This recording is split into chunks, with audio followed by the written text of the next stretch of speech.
Hello, I'm CornishMessiah and welcome to My Favourite Games. I'm not a fan of reviews. Having a 1 to 5, 10 or 100 system is flawed. One person's view of a 6 out of 10 is very different from another's.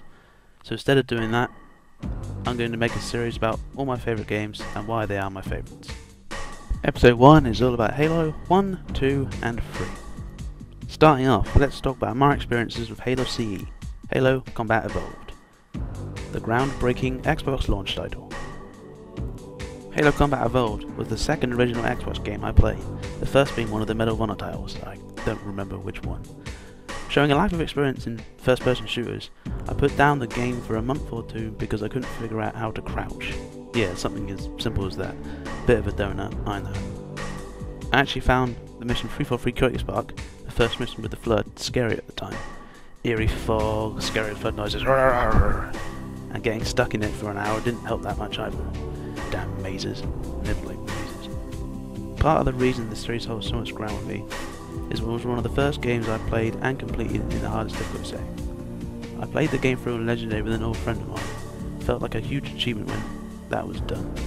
Getting that awesome Sergeant Johnson hugging the elite ending. That was good times. Halo CE had one of the best, most frantic endings to any game ever. Driving that warthog around with the explosions, the false ending with Echo 419, and a mad dash to mysterious black ship. The best campaign of all Halo games in my opinion. Rest in peace, Captain Keyes. Now, on to Halo 2. But first, a personal statement. Death to IGN. That review, they couldn't have dug a bigger hole for themselves. What a bunch of bleep. The first reason Halo 2 is part of this episode is that you get to play as the Arbiter and have Covenant allies. This was a huge deal for an already die-hard Halo fan like myself. A good deal of replayability was added to the series with the introduction of the skulls, a very well hidden Easter eggs with difficulty modifiers attached to them, along with the Scarab gun, a good deal of time looking for these. Now Legendary kicks it up a notch in this game, forcing the effects of the Iron Skull line. That means in co-op, if one of you dies, you both get reset back to the checkpoint. Took weeks to do, but man, that was worth it. That was hard. My biggest love with this game is its multiplayer. The first online I ever played, and still unmatched as far as I'm concerned. Not overcomplicated, had its own servers, great maps, great community, and plenty of ways to better yourself. Custom games, for me, were the core of the multiplayer. Back in the original Xbox, everyone just added each other, just randoms, just to join each other's custom games, because generally they were better than the actual matchmaking system. So much fun. I'd love to just go back to that time. But no. You know, back then, when games weren't as well polished as they were nowadays, there were plenty of glitches, which is something I always enjoyed exploring. Jumping out of the maps, Halo 2 specifically, the super bounce, that is just great fun if you can get it to work. Fantastic. And finally, one of probably everyone's favourite part of the campaign, I would think, probably. The bit on the bridge with the tank and the awesome music, which should be playing in the background right now. On to Halo 3.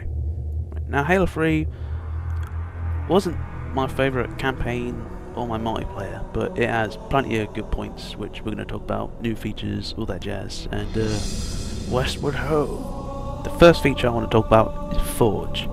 What an amazing tool that was. I mean, first of anything that we got to see. The developers are the people that could make games beforehand, but now we could. Well, with the exception that you needed at least one of the map packs, the one with Foundry or the one with Sandbox. You couldn't really do much with core maps. Apart from the Soundtrap Catapult, that was awesome. If anyone remembers that, big props.